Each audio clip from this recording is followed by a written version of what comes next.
دعاؤں سے وہ کام بنتے ہیں جو نہ پیسے سے بنتے ہیں نہ مجاہدے سے بنتے ہیں۔ مجھے پتہ نہیں کہ اللہ نے یہ سارا نظام میرے ساتھ کیوں چلایا، کیسے چلایا۔ تم واپس آئے تو دونوں مائیاں عرب والے کی تھی، سوئی پڑی تھی۔ میں نے کہا اماں جی اٹھو، تھوڑا گھر ویکھ آیا، تم لے جانا۔ تم میں سے ایک دم اے بیٹا تینوں آؤ، وہ تینوں رب اپنے سونے دیا زیارتاں کرائی رکھے۔ میں نے بیگم سے کہا بیگم یہ دعا قبول ہو گئی۔ 90 سے لے کر آج تک بلا ناغہ میرے رب نے مجھے اپنے گھر بلایا۔ لہذا میں اس کے سامنے ایسے منہ کر کے کھڑا ہو گیا۔ وہ ایسے دعا مانگ رہا تھا، مانگتے اس نے جب اوپر نظر اٹھائی تو مجھے دیکھا تو اس نے ایسے بھی نہیں کیا، اتنے ہی ہاتھ چھڑے دوڑ کے میرے پاس آیا، کہنے لگا مولانا تمہیں پتہ میں کی دعا کر رہا سی؟ میں کہا میں کوئی نجومیہ جو انہوں پتہ لگے ہوئے۔ کہنے لگا میں یہ دعا کر رہا، یا اللہ مولی طارق جمیل کو اماں کی دعا لگی ہوئی ہے، وہ ضرور آیا ہوگا حج پر، وہ جہاں بھی ہے مجھے ملا دیا۔ کہ یہ میرے الفاظ ختم ہوئے تو تو سامنے کھڑا تھا۔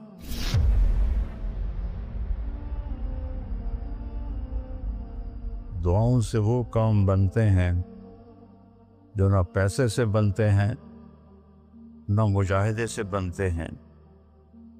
مجھے پتہ نہیں کہ اللہ نے یہ سارا نظام میرے ساتھ کیوں چلایا، کیسے چلایا۔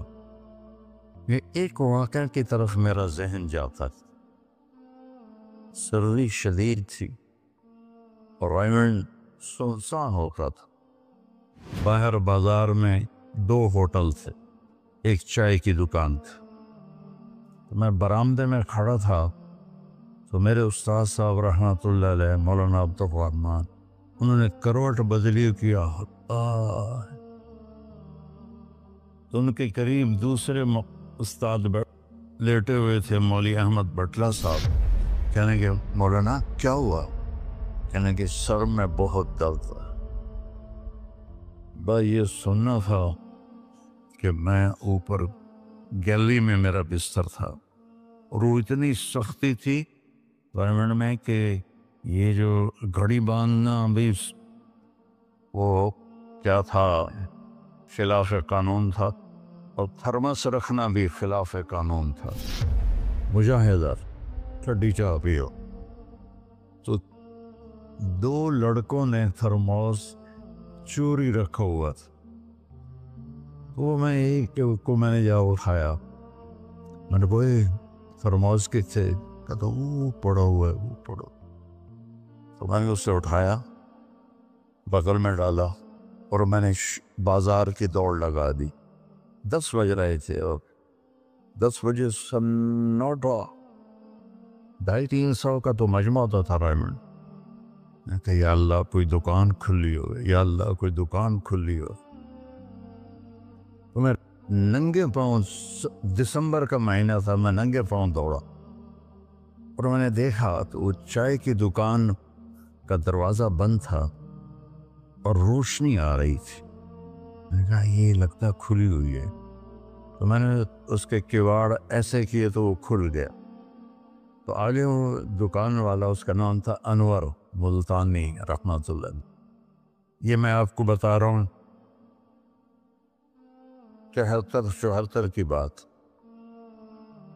تو وہ بیٹھا ہوا تھا، میں نے کہا بھائی انور چائے بنانی ہے۔ کہا بھائی میں تو بھائی میں تو تھکا ہوا ہوں، یہ دودھ پڑا ہے خود ہی بنا دے۔ تو میں نے کہا چولہا کا، یہ چولہا بھی پڑا ہے۔ تو میں نے وہ ہوتے تھے ہوا بھرنے والے چولہے، اس سے میں نے دودھ گرم کیا، پتی ڈالی، چائے بنا۔ چائے کی دکان پہ سر درد کی گولی کا کیا کام ہے؟ میں نے کہا بھائی انور کوئی سر درد کی گولی ہے؟ ارے بھائی وہاں دیکھ لے شاید پڑی ہو کوئی، وہ کھڑکی سی تھی۔ جب میں نے وہاں دیکھا تو ایک گولی ساری ڈان ہوتی تھی، وہ وہاں پڑی ہوئی تھی اور اس پر مٹی جمی ہوئی تھی۔ جب اللہ کچھ دینا چاہتا ہے میں نے وہ گولی اٹھائی، وہ پھر دوڑ لگائی ننگے پاؤں، اور مولانا رحمہ اللہ فوت ہو گئے، سر پر رضائی لے کے لیٹے ہوئے تھے، تو میں نے ایسے پاؤں دبائے تو انہوں نے رضائی اٹھا کر، ہاں کیا بات ہے؟ میں نے کہا جی یہ چائے ہے اور یہ سر درد کی گولی ہے، آپ کو درد ہو رہا ہے، نوش فرمائے۔ تو ان کے ہونٹ ہلے، میں نے نہیں سنا، دعا دی انہوں نے مجھے۔ کیا دعا دی؟ وہ خود فرماتے تھے کہ طارق جمیل کی قبولیت میری دعا سے ہے، اور ایک میرے ساتھی تھے مولوی خورشید کی قبولیت میرے ڈنڈوں کی وجہ سے، اس کی پٹائی بہت کی تھی انہوں نے، تو میرے بارے میں فرماتے تھے کہ یہ میری دعا کا اللہ نے اس کو سلا دیا ہے۔ تو انہوں نے بے ساختہ مجھے دعا دی، وہ میں نے سنی نہیں، چائے پلائی، گولی کھلائی، اللہ نے کیا سے کیا کرتے۔ میں اپنی بیگم پھوپھی رحمۃ اللہ علیہ، والدہ رحمۃ اللہ علیہ کے ساتھ حج پہ گیا، ان کو لے کر میں باہر نکلا تو دو بوڑھی عورتیں بیٹھی تھیں۔ میں کہ اماں جی کیوں بیٹھی ہو؟ کہ پوتا راہ بھول گئی ہیں۔ اب میرا بھی وہ دوسرا حج تھا، مجھے بھی مدینہ کا حدود اربا پتہ نہیں تھا۔ میں کہ کوئی ہے تھوڑے کول کارڈ؟ انہوں نے کہا اے کارڈ ہے۔ میں کہا چا آ جاؤ، اور دونوں چل پڑی۔ مجھے ایک عرب ساتھی نے پورا گھر دے دیا ہوا تھا۔ جب دروازے پر پہنچے تھے ایک اور کھانے لگی، نہیں میں نہیں جانتی۔ وہ کرنے کے دیکھ کے نا شور شریف لگتا ہے، کوئی ایڈی وڈی گل، آ جا آ جا۔ وہ دہا کو لے کے میں نے اپنی بیگم سے کہا کہ ان کو کھانا کھلاؤ، اور وہ کارڈ لے کر میں اپنے ایک دوست کے پاس گیا، وہ جو جس کا گھر تھا۔ میں نے کہا اٹھو دکان سے اور یہ پتہ تلاش کروا۔ تو ہم دونوں گاڑی میں بیٹھے اور گھومتے گھومتے گھومتے کوئی آدھے گھنٹے کے بعد ہم نے وہ بلڈنگ تلاش کر لی۔ تو ہم واپس آئے تو دونوں مائیاں عرب والے کی تھیں، سوئی پڑی تھی۔ میں نے کہا اماں جی اٹھو، تھوڑا گھر ویکھ آیا، تم لے جانا۔ تو ان میں سے ایک دم اے بیٹا تینوں رب اپنے سونے دیا زیارتاں کرائی رکھے۔ میں نے بیگم سے کہا بیگم یہ دعا قبول ہو گئی۔ 90 سے لے کر آج تک بلا ناغہ میرے رب نے مجھے اپنے گھر بلایا۔ ایک 94 کا حج نہیں ہوا کہ وہ میری انگلینڈ تشکیل ہو گئی تو میں وہاں چلا گیا، پے در پے حج عمرہ حج عمرہ حج عمرہ حج عمرہ۔ یہ 3 سال کووڈ کے جو آئے تھے نا، وہ ناغہ ہے۔ تو میں ہمیشہ کہتا تھا کہ اماں دی دعا۔ اب ایک مزیدار قصہ سنا کے پھر نماز پڑھنی میں طواف کر رہا تھا تو میری نظر پڑی جواد وسیم پر، وہ مقام ابراہیم پر نفل پڑھ کے نا بیٹھ کے دعا مانگ رہا تھا۔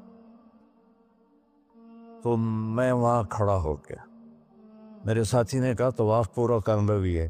میں کہا پتہ نہیں اٹھ کے کتنے چلا جاوے، لہٰذا میں اس کے سامنے ایسے منہ کر کے کھڑا ہو گیا۔ وہ ایسے دعا مانگ رہا تھا، مانگتے مانگتے مانگتے اس نے جب اوپر نظر اٹھائی تو مجھے دیکھا، تو اس نے ایسے بھی نہیں کیا، اتھے ہی ہاتھ چھڑے دوڑ کے میرے پاس آیا، کہنے لگا مولانا تمہیں پتہ میں کی دعا کر رہا ہوں؟ میں کہا میں کوئی نجومی جو انہوں پتہ لگے ہوئے؟ کہنے لگا میں یہ دعا کر رہا، یا اللہ مولی طارق جمیل کو اماں کی دعا لگی ہوئی ہے، وہ ضرور آیا ہوگا حج پر، وہ جہاں بھی ہے مجھے ملا دیا۔ کہ یہ میرے الفاظ ختم ہوئے تو تو سامنے کھڑا تھا۔ تو اس میں آپ کو دعائیں ملیں گی بڑی زبردست۔ اللہ اپنے فرائض پورے کرو، نماز میں اتنا نہ ہو، کسی کے لیے دل میں نفرت نہ رکھو، آپس میں اگر صحیح چلنا ہے تو ایک دوسرے کی غیبت نہ کرو، برائی نہ کرو، تو پھر انشاءاللہ نسلوں تک اللہ ہمارا یہ کام چلائے گا۔ میں روزانہ مانگتا ہوں یا اللہ اس کو صدیوں پر لے جا، یہ نہیں کہ میں چلا جاؤں تو کام ختم ہو جائے، یا اللہ اس کو صدیوں پر لے جا، تیرے لیے کیا مشکل۔ تو میں آپ سب کا شکر گزار ہوں، اور یہ جو انہوں نے اتنا خوبصورت انتظام کیا ہے اس پر بھی انتظام والوں کا بڑا شکر گزار ہوں۔ پتہ ہے اس بستی کا نام کیا تھا پرانا؟ ڈل لالا۔